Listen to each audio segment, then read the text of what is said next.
Hello friend, welcome to my YouTube channel success science PYQ. तो आज हम लोग इस वीडियो में प्रैक्टिस सेट 7 देखने वाले हैं। जो बच्चे पहले से जुड़ते आए होंगे उनको पता होगा, और जो बच्चे नए आए होंगे वो अभी से वीडियो को देखना स्टार्ट करें। आगे मैं बताऊंगा तुम लोग को सब चीज।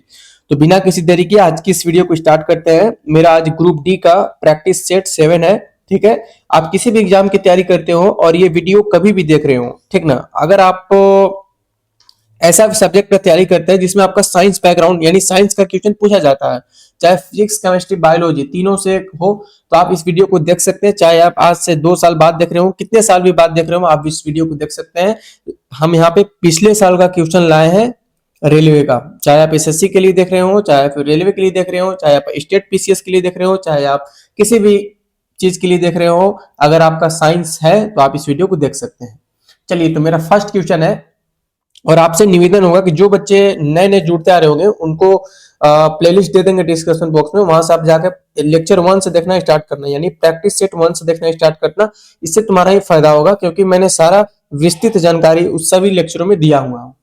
चलो, तो फर्स्ट क्वेश्चन है, कोशिका की एक प्रकार की अवशिष्ट निरातरण प्रणाली है। वे किसी भी बाह्य सामग्री के साथ साथ खराब हो चुके कोशिकाओं को पचाकर कोशिका को साफ रखने में मदद करता है। क्या बोल रहा है? कोशिका की एक प्रकार का अपशिष्ट निस्तारण प्रणाली है। अपशिष्ट का एक प्रकार का निस्तारण प्रणाली है। वे किसी भी बाह्य सामग्री के साथ खराब हो चुके कोशिकाओं को पचाकर कोशिका को साफ रखने में मदद करता है। बताइए निम्न में से ऐसा कौन सा है? ऑप्शन ए है plastids, option B lysosome, option C mitochondria, और आपका ऑप्शन डी है गोल्जी बॉडी। ठीक है, और army NTPC 16/1/2021 shift 1 state first में ये क्वेश्चन पूछा हुआ है आपसे। बताइए इसमें से कौन सा ऑप्शन आपका करेक्ट आंसर हो जाने वाला है। ये बोल रहा है कि खराब हो चुके कोशिकाओं को पचाकर कोशिका को टोटली साफ रखने में मदद करता है। इसका जो मेन पर्पस है, तो कोशिका को साफ रखने में कौन सा मदद करता है दिए गए ऑप्शन में से, तो ऑप्शन बी आपका करेक्ट आंसर हो जाएगा, लाइसोसोम, जिसको आत्महत्या की थैली भी कहा जाता है। और इसके बारे में मैंने पिछले वाले प्रैक्टिस सेट में बहुत अच्छा से डिस्क्रिप्शन दिया हूं कि लाइसोसोम क्या होता है, इसका क्या काम होता है। गोल्जी बॉडी के बारे में भी वहां पे विस्तृत जानकारी दिया हूँ, माइटोकॉन्ड्रिया के बारे में भी मैं बता दिया हूँ। बार बार मैं एक चीज को नहीं बताऊंगा। आपसे निवेदन होगा कि आप पिछले वाले लेक्चर को देखकर अपना वीडियो कंप्लीट कर सकते हैं। चलिए, तो नेक्स्ट हमारा क्वेश्चन है क्वेश्चन नंबर सेकंड। ध्यान से समझना है, प्रोटोप्लाज्म शब्द किसने गढ़ा? प्रोटोप्लाज्म शब्द किसने गढ़ा? Option A Mendel, option B Johann Evangelista Purkinje, यानी इसमें सिंपल समझो, बी में पुरकिंजे, सी में चार्ल्स डार्विन, डी में रॉबर्ट हुक। रॉबर्ट हुक के बारे में तुम लोग जानते हो कि इसे कोशिका का खोजकर्ता कहा जाता है। 1665 में, बार बार मैं इस चीज को बताया हुआ हूँ। ठीक है, ये जो खोज किए थे मृत कोशिका की खोज किए थे। ठीक है, जीवित कोशिका का खोज कौन किया था? कमेंट बॉक्स में तुम लोग बताओगे। ऑप्शन ए है Mendel, option B Purkinje, option C Charles Darwin, option D Robert Hooke. RRB technician grade 3 में क्वेश्चन पूछा गया है आपसे। बताइए इसमें से कौन सा ऑप्शन आपका करेक्ट आंसर हो जाएगा। प्रोटोप्लाज्म शब्द किसने गढ़ा था? तो आपका यहाँ पे ऑप्शन बी करेक्ट हो जाएगा, पुरकिंजे। पुरकिंजे के बारे में अभी हम लोग आगे देखेंगे, इनके बारे में सारा जानकारी। ठीक है, अनुवांशिकी का पिता किसे कहा जाता है? मेंडल को कहा जाता है। अनुवांशिकी अनुवांशिकी का पिता, अनुवांशिकी का पिता, इनके बारे में भी हम लोग अभी आगे जानकारी लेंगे। ठीक है, चलिए, तो नेक्स्ट क्वेश्चन है हमारा। चलिए, तो हम लोग देख लेते हैं यहाँ पे ग्रेकर जॉन मेंडल के बारे में हम लोग थोड़ा सा यहाँ पे देख लेते हैं ग्रेकर जॉन मेंडल के बारे में। तो ध्यान से समझना है एकदम। देखो, ग्रेकर जॉन मेंडल के बारे में हम लोग यहाँ पे समझने का प्रयास करते हैं कि इनका जो थ्योरी था क्या स्पष्ट हुआ था उनसे, क्या ये मतलब कैसे कैसे ये किए थे अपने प्रयोग के आधार पर। तो ध्यान से समझना है। देखो, ग्रेकर जॉन मेंडल को अनुवांशिकी का जनक कहा जाता है। जैसा कि अभी मैंने बताया था कि फादर ऑफ जेनेटिक्स किसको कहा जाता है? ग्रेकर जॉन मेंडल को। ठीक है, यानी सिर्फ मेंडल भी बोलोगे तो चल जाएगा। इनका पूरा नाम ग्रेकर जॉन जोहान मेंडल है। ठीक है, ग्रेकर जोहान मेंडल या कहीं कहीं जॉन भी बोला जाता है। ठीक है, इनको टोटली याद रखो कि अनुवांशिकी का पिता पूछे तो सिंपली आपको ग्रेकर जॉन मेंडल लगाना होगा। ठीक है, ठीक ना। उसके बाद देखो आगे इनके उनके बारे में मुख्य बातें निम्नलिखित है। पहला बात, जीवन परिचय की अगर बात किया जाए तो मेंडल का जो जन्म हुआ था ऑस्ट्रिया, ऑस्ट्रिया नहीं, ऑस्ट्रेलिया नहीं, ऑस्ट्रिया, ऑस्ट्रिया एक देश है, ऑस्ट्रेलिया नहीं, ऑस्ट्रिया की बात कर रहे हैं हम यहाँ पे, जो लिखा हुआ है सेम वही। ऑस्ट्रिया के एक पादरी वैज्ञानिक थे। कहाँ के साइंटिस्ट है? तो ऑस्ट्रिया के एक पादरी, पादरी मतलब ईसाई धर्म से संबंधित होता है। उन्होंने मठ के बगीचे में मटर के पौधे पे, ये यहाँ पे बेटा तुम लोग का इंपॉर्टेंट हो जाता है कि उन्होंने जो अपना प्रयोग किया था ना वो मटर के पौधे में किया था। जो मेंडल द्वारा जो प्रयोग किया गया था वो मटर के पौधे पे प्रयोग किया गया था। इसको यहाँ पे ध्यान रखना है। लास्ट में मैं बताऊंगा कौन कौन टॉपिक तुम लोग को याद रखना है। चलिए, तो मटर का पौधा के बारे में भी उन्होंने अपने प्रयोग के लिए मटर के पौधे यानी पीजम सटिवम को चुना, क्योंकि इसके विपरीत लक्षण जैसे लंबा, बौना, गोल, झुरीदार बीज स्पष्ट रूप से दिखाई देते थे। देखो, इनको एक ऐसा फसल की तलाश थी जिनमें सभी गुण समान मात्रा में दिखाई दो और जो लंबा समय न ले। जैसे मटर क्या होता है कि मुश्किल से 45 से 50 दिन के अंदर में वो अपना प्रभाव दिखाने लगता है। इसीलिए इन्होंने मटर का पौधा ही चुना था, क्योंकि उसमें हर वो गुण मौजूद थे जिनको उनको चाहिए हुआ था। ठीक है, तो ये क्वेश्चन क्लास 10th में पूछा हुआ था, हम लोग जब पढ़ रहे थे। तो क्या कारण है कि ग्रेकर जॉन मेंडल ने मटर के पौधे को ही स्पष्ट तौर पे चुना हुआ था? तो इसका हम लोग क्वेश्चन अच्छा से लिखे थे और करीब मेरा साइंस में 4 नंबर आया था, 5 में से 4 नंबर आया था।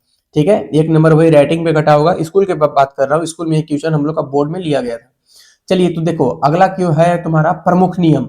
इसका नियम को समझेंगे कि जो ग्रेकर जॉन मेंडल थे इन्होंने 3 नियम दिया था। बेटा कितने नियम दिया था? ध्यान रखना, ग्रेकर जॉन मेंडल ने 3 नियम को दिया था। पहला नियम प्रभाविता का नियम, ये सब नियम याद रखना है। पहला नियम प्रभाविता का नियम, पृथक्करण का नियम, दूसरा नियम पृथक्करण का नियम, तीसरा नियम स्वतंत्र अपव्यूहन का नियम। ठीक है, आप इंग्लिश में भी पढ़ लेना। देखो, तो प्रभाविता का नियम बोलता है कि कुछ लक्षण दूसरे लक्षण पर हावी हो जाता है। ठीक है, पृथक्करण का नियम बोलता है प्रजनन के दौरान जीन के जोड़े अलग हो जाते हैं। स्वतंत्र अपव्यूहन का नियम कहता है अलग अलग लक्षणों की वंशागति एक दूसरे से स्वतंत्र होती है। ठीक है, अब देखो इसका महत्व जो जानेंगे। देखो, मेंडल के काम ने ही यह समझाया कि माता पिता के लक्षण उनकी संतान में किस प्रकार जाते हैं। जो मेंडल का जो ये थ्योरी जो प्रयोग किए थे उनसे ये पता चलता है कि माता पिता के लक्षण उनकी संतान में किस प्रकार जाते हैं। कैसे माता पिता के लक्षण संतान में जाते हैं, ये अपने प्रयोग द्वारा वो साबित किए थे। कौन से पौधे से साबित किए थे? तो मटर के पौधे से साबित किए थे। कितने नियम दिए थे वो? तो 3 नियम दिए थे। पहला नियम प्रभाविता का नियम, दूसरा नियम पृथक्करण का नियम, तीसरा नियम स्वतंत्र अपव्यूहन का नियम। उसके बाद हालांकि उनके जीते जी उनके काम को पहचान नहीं मिली, लेकिन आज आधुनिक जीव विज्ञान में उनकी खोजो पट्टिका है। देखो, ये जो मेंडल का जो ये प्रयोग वो तो सिद्ध कर दिए थे, लेकिन उनको कोई मानने के लिए तैयार नहीं था। लेकिन बाद में जब ये मर चुके हैं, ठीक है, उनके बाद जब इनका बुक को कहीं भी इनका प्रयोग को एक्सपेरिमेंट को पढ़ा गया तो उनमें पाया गया कि नहीं, ग्रेकर जॉन मेंडल आज से करीब इतने साल पहले उन्होंने सही और स्पष्ट जानकारी हमें आनुवांशिकता के सिद्धांत पर दे चुका है। तो उनके मरने के बाद ही पता चला था इनका नियम के बारे में। ठीक है, तो ये देखो, और इसमें इंपॉर्टेंट मैं तुम लोग को बता दे रहा हूं। सबसे पहला प्रश्न तुमसे पूछेगा आनुवांशिकी का पिता किसे कहा जाता है? इंग्लिश में फादर ऑफ जेनेटिक्स। ध्यान से सुनो, इंग्लिश में father of genetics Gregor Johann Mendel. ठीक है, उसके बाद ये कहाँ के रहने वाले थे? तो ऑस्ट्रिया के थे। ठीक है, कौन से पौधे के लिए, मतलब कौन सा पौधा इन्होंने चुना था अपने प्रयोग के लिए? तो मटर के पौधे को चुना था। ठीक है, मटर के पौधों को ही क्यों चुना था? क्योंकि यहाँ पे एक चीज ध्यान समझना, क्योंकि उसमें हर एक वो गुण मौजूद था जो अन्य पौधे में गुण नहीं था। मटर के पौधे में हर वो एक गुण मौजूद था। इनको एक ऐसा पौधा चाहिए होता था जो कम समय में रिजल्ट प्रदान करे। ठीक है, मटर जो आसानी से उपलब्ध भी हो जाता है, जो बहुत सारे वैरायटी में भी रहता है। जैसे गोल मटर रहता है, थोड़ा सा लंबा मटर रहता है, थोड़ा सा झुरीदार मटर रहता है, थोड़ा सा मतलब जिसमें बहुत सारे बीज होते हैं, जिसमें कम बीज होते हैं। तो ऐसे प्रकार से इन्होंने मटर का ही चूज किया था। ठीक है, अब देखो मेंडल का टोटल 3 नियम था। कौन कौन सा नियम था? प्रभाविता का नियम था, पृथक्करण का नियम, स्वतंत्र अपविवन का नियम। ठीक है, मेंडल के नियम से हमें यह पता चलता है कि माता पिता के लक्षण जो हैं उनकी संतान किस प्रकार जाते हैं। माता पिता के लक्षण जो है उनकी संतान में किस प्रकार से जाते हैं। मेंडल के नियम से हमें यह पता चलता है कि माता पिता का जो लक्षण है उनकी संतान में किस प्रकार से जाते हैं। आप अपने घर में दादा या दादी को सुनते देखे होंगे कि ये अपने माँ पर गया है, ये अपने बाप पे गया है, तो इन्हीं का वो प्रयोग किए थे कि जो माता पिता के लक्षण है उनके संतान में कैसे प्रवेश करते हैं। ठीक है, चलिए, तो उसके बाद हम लोग जानेंगे पुरकिंजे के बारे में। ठीक है, उनके उसके बाद हम लोग जानेंगे पुरकिंजे साइंटिस्ट के बारे में। तो ध्यान से समझो, देखो पुरकिंजे साहब जो थे ये क्या बोले थे कि देखो जोहान इवांटिजिलिस्ट पुरकिंजे, ठीक है, प्रसिद्ध, क्या बोल रहा है, एक प्रसिद्ध, एक मिनट, हाँ, प्रसिद्ध चेक शरीर रचना विज्ञानी और जीव विज्ञानी थे। ठीक है, जोहान्स पुरकिंजे का एक प्रसिद्ध चेक शरीर रचना विज्ञानी, क्या बोल रहा है, चेक शरीर रचना विज्ञानी और जीव विज्ञानी थे। पुरकिंजे क्या थे, एक जीव विज्ञानी थे और एक चेक शरीर रचना विज्ञानी भी थे। ठीक है, विज्ञान में उनके द्वारा प्रमुख योगदान दिया गया था जो इस प्रकार है। पहला है प्रोटोप्लाज्म। प्रोटोप्लाज्म शब्द को किसने गढ़ा था, अभी मैंने जस्ट बताया था, पुरकिंजे ने गढ़ा था। अब प्रोटोप्लाज्म क्या होता है उसको हम लोग समझते हैं। देखो, उन्होंने 1839 में कोशिका के जीवित पदार्थ के लिए प्रोटोप्लाज्म शब्द को गढ़ा। ठीक है, प्रोटोप्लाज्म शब्द किसके लिए गढ़ा था, तो कोशिका के जीवित पदार्थ के लिए प्रोटोप्लाज्म शब्द गढ़ा था। कब गढ़ा था, 1839 ईस्वी में। ठीक है, उसके बाद देखो पुरकिंजे तंतु के बारे में देख लेते हैं। हृदय में विद्युत संकेतों को ले जाने वाले विशेष तंतुओं की खोज की। कौन किया था, पुरकिंजे साहब किए थे। क्या किए थे, हृदय में विद्युत संकेतों को, हृदय यानी हार्ट्स में विद्युत संकेतों को ले जाने वाले विशेष तंतुओं की खोज किया था। कौन किया था, पुरकिंजे किए थे। ठीक है, उसके बाद पुरकिंजे कोशिकाएं, तो मस्तिष्क का जो सेरिबेलम होता है में बड़ी तंत्रिका कोशिका की पहचान की थी। कौन किया था पहचान, तो पुरकिंजे साहब किए थे। मस्तिष्क में जो सेरिबेलम होता है जिसको माइंड बोलते हैं, उसी को माइंड बोलते हैं, में जो बड़ी तंत्रिका कोशिका की पहचान करने वाले साइंटिस्ट पुरकिंजे साहब थे। ठीक है, एग्जाम में पूछ देगा कि मस्तिष्क में बड़ी तंत्रिका की पहचान करने वाले साइंटिस्ट कौन थे, तो आपको ऑप्शन में पुरकिंजे मारना होगा। ठीक है, उसके बाद फिंगरप्रिंट्स में भी इनका योगदान रहा था। तो उन्होंने ही सबसे पहले फिंगरप्रिंट्स के आधार पर वर्गीकरण की शुरुआत की। एग्जाम में पूछ देगा कि फिंगरप्रिंट्स के आधार पर वर्गीकरण यानी बांटने का काम किसने शुरू किया था, ऑप्शन मिलेगा उसमें पुरकिंजे, तो आपको पुरकिंजे मारना होगा। ठीक है, इसको स्क्रीनशॉट लेके आप लोग पढ़ना अच्छे से। उसके बाद देखो माइक्रोस्कोप का उपयोग में भी इनका योगदान रहा है।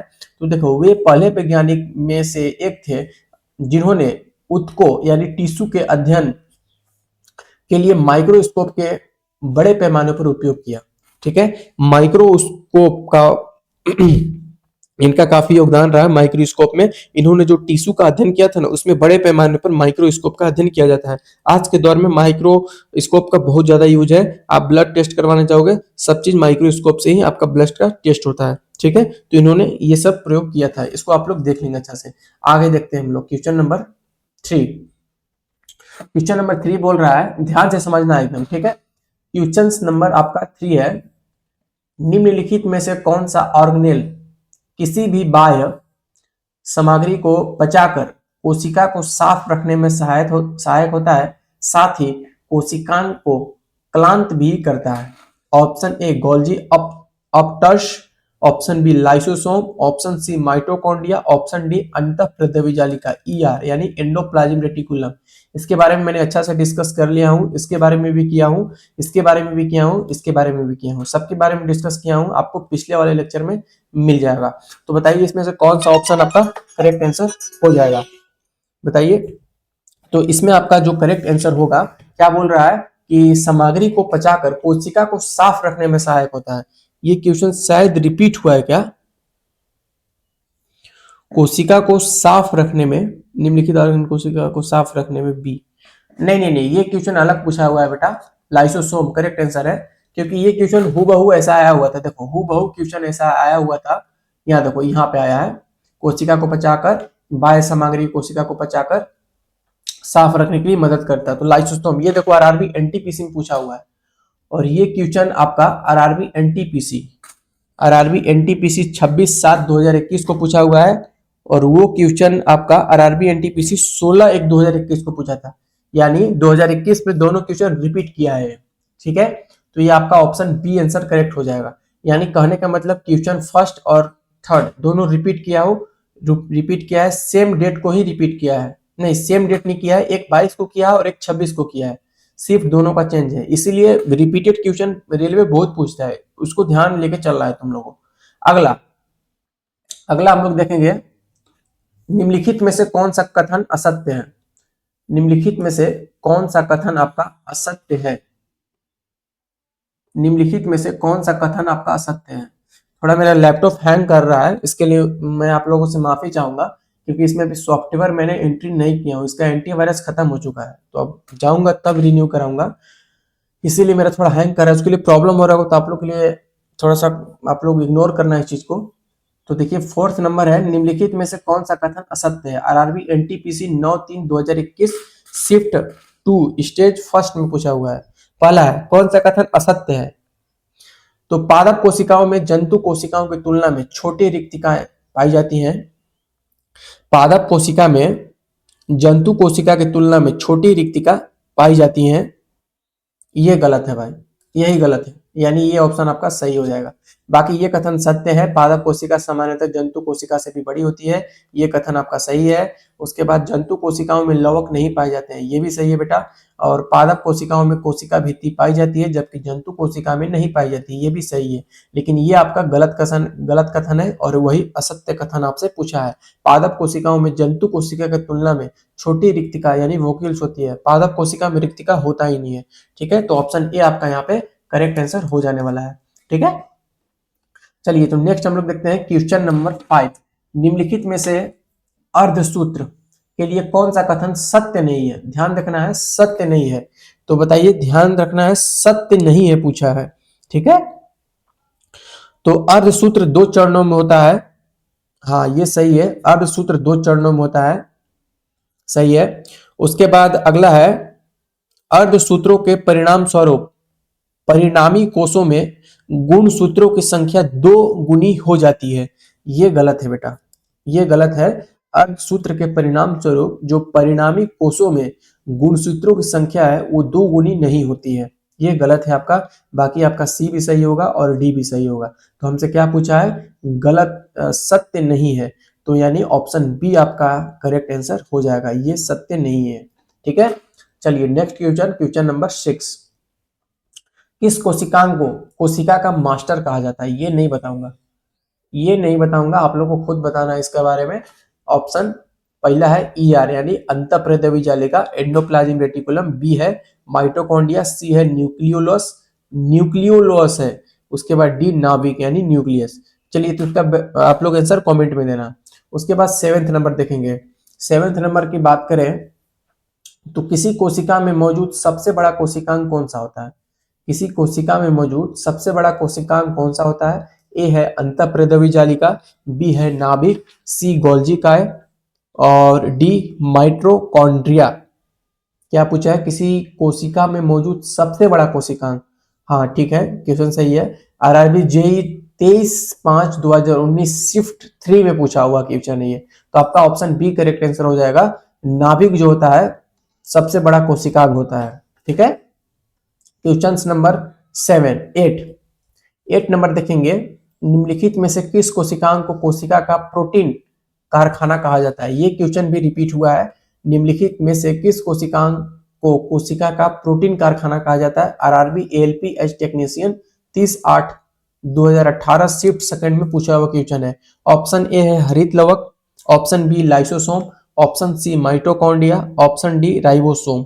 तो आपका ऑप्शन डी हो जाएगा। राइबोसोम जो होता है ये प्रोटीन संश्लेषण का काम करता है। इसका मैंने ट्रिक भी बताया हुआ था, वो सब पिछले वाले लेक्चर में तुम लोग को मिलेगा। अगला 9th नंबर देखेंगे हम लोग। निम्न में से क्या प्रोटीन संश्लेषण यानी प्रोटीन संश्लेषण के लिए एक स्थल के रूप में कार्य करता है। फिर से देखेंगे, निम्नलिखित में से क्या प्रोटीन संश्लेषण के लिए एक स्थल के रूप में कार्य करता है? ऑप्शन ए कोशिका झिल्ली, option B ribosome, option C रसधानी, ऑप्शन डी लवक। बताइए इसका सही आंसर। निम्नलिखित में से क्या प्रोटीन संश्लेषण के लिए एक स्थल के रूप में कार्य करता है? यानी स्थल का रूप में कार्य करता है प्रोटीन संश्लेषण के लिए। तो देखो बेटा, प्रोटीन संश्लेषण की अगर बात करें तो सिंपल आपको राइबोसोम्स के पास ही पहुंचना है। ठीक है, तो ये क्वेश्चन भी रिपीट किया हुआ है, आरआरबी टेक्नीशियन ग्रेड 3 ये 2024 में रिपीट किया हुआ है। ठीक है, देखो कहीं भी अगर प्रोटीन संश्लेषण की बात करें, ठीक है, तो आपको सीधा आंख मूंद के राइबोसोम्स वाले ऑप्शन पर क्लिक कर देना है। राइबोसोम ही है जो प्रोटीन का संश्लेषण करता है, और फैक्ट्री ऑफ प्रोटीन राइबोसोम के ही कहते हैं। चलो नेक्स्ट क्वेश्चन हमारा क्वेश्चन नंबर 10। शरीर में लगी चोट की मरम्मत के लिए किस प्रकार के सेल विभाजन का प्रयोग किया जाता है? शरीर में चोट की मरम्मत के लिए किस प्रकार के सेल विभाजन का प्रयोग किया जाता है? ऑप्शन ए केवल समसूत्र, ऑप्शन बी केवल अर्धसूत्री विभाजन, ऑप्शन सी माइटोसिस और मियोसिस दोनों, ऑप्शन डी न समसूत्रण न ही अर्धसूत्री विभाजन। बताइए इसका कौन सा एक्शन ऑप्शन करेक्ट हो जाएगा? तो इसमें बहुत बच्चा मेरे ख्याल से ऑप्शन सी आंसर दे रहा होगा, जो कि बेटा आपका गलत है। एक ऑप्शन गलत है, बाकी दो तीन में से आप लोग बताइए, गेस कीजिए कौन सा ऑप्शन हो सकता है। पढ़े होगे इस चैप्टर को अच्छे से तो पता होगा तुम लोग को। तो ऑप्शन ए हो जाएगा आपका सही आंसर। केवल समसूत्र ऐसा होता है जो चोट की मरम्मत के लिए सेल विभाजन का प्रयोग किया जाता है, केवल समसूत्रण से, केवल समसूत्रण से। ठीक है, अगला क्वेश्चन। एक पशु के शरीर की सबसे बड़ी कोशिका इनमें से कौन सी है? Option A osteocytes, option B neuron, option C chromatophores, option D lymph कोशिकाएं। एक पशु के शरीर की सबसे बड़ी कोशिका पूछा है, सबसे बड़ी कोशिका कौन सी होती है? तो न्यूरॉन होती है। Option B for ball correct answer है। बी आपका यहाँ पे करेक्ट आंसर हो जाएगा कि जो पशु के शरीर की सबसे बड़ी जो कोशिका का नाम होता है वो न्यूरॉन होता है। ठीक है, अगला 12 नंबर। निम्नलिखित में से कौन सा कोशिका में, फिर से देखो, थोड़ा हैंग का प्रॉब्लम है यार, इग्नोर करना।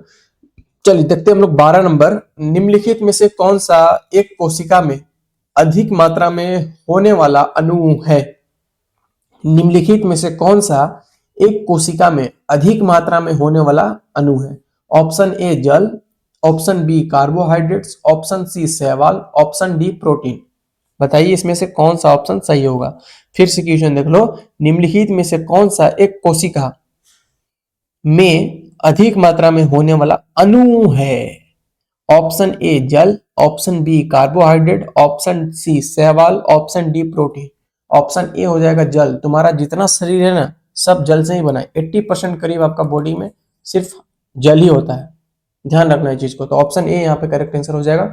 अच्छा, कुछ शैवाल के बारे में हम लोग जान लेते हैं। जो शैवाल होता है, ठीक है, जिसको इंग्लिश में एल्गी बोलते हैं, ये काफी इंपॉर्टेंट हो जाता है एग्जाम के पॉइंट ऑफ व्यू से। तो इसका हम लोग कुछ कुछ सवाल का नाम जान लेते हैं। ठीक है, देखो सबसे पहला सवाल का आपका नाम है क्लोरेला।